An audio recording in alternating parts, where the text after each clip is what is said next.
condoling with the families of the late Cheptumo and the late Malulu Injendi. Honorable Speaker, I happen to have joined this House at the same time with the two members in the 11th Parliament, and I can attest to what you have said in your communication, that the two honorable members, the Senator for Baringo and the member for Malava, are indeed very dedicated public servants and leaders in their respective constituencies. Honorable Cheptumo, Honorable Speaker, when he represented Baringo North and served in this House, serving all the way as the chair of the Delegated Legislation Committee. Order. This is a solemn moment where we have lost two of your colleagues at the same time. I would expect that you give it the solemnity that it deserves. Go on, Majority Leader. Thank you, Honorable Speaker. I was saying Honorable Cheptumo served also as a member and later chair of the Delegated Legislation Committee, and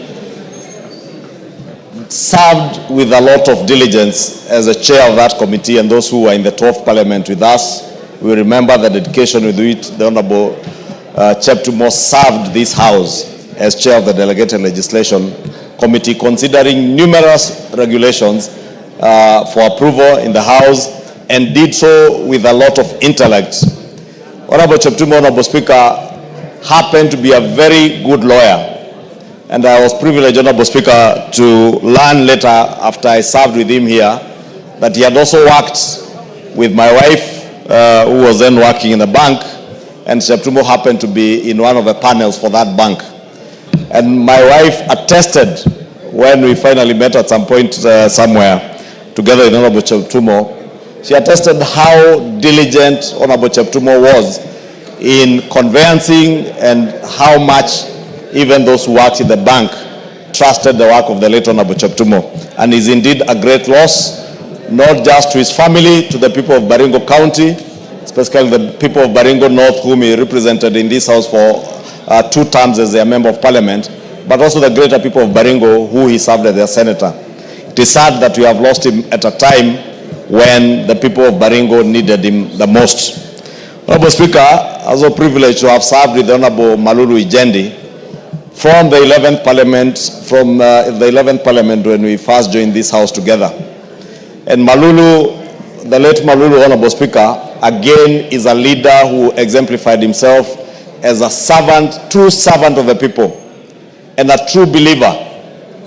Honorable Speaker, many members will bear me witness that the late Malulu never left his rosary wherever he went. And those who have served with the late Malulu in this House, those of the Catholic faith, will remember that Malulu Injendi at all times had his rosary with him. And many of us nicknamed him Bishop.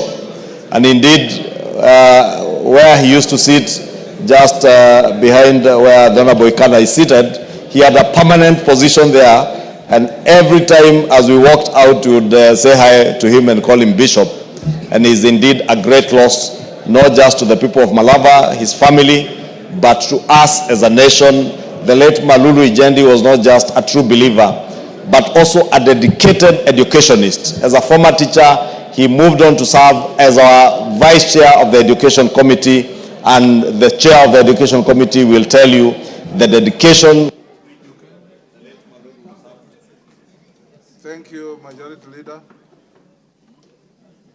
Junet. Mr. Speaker, I stand to condole with the family of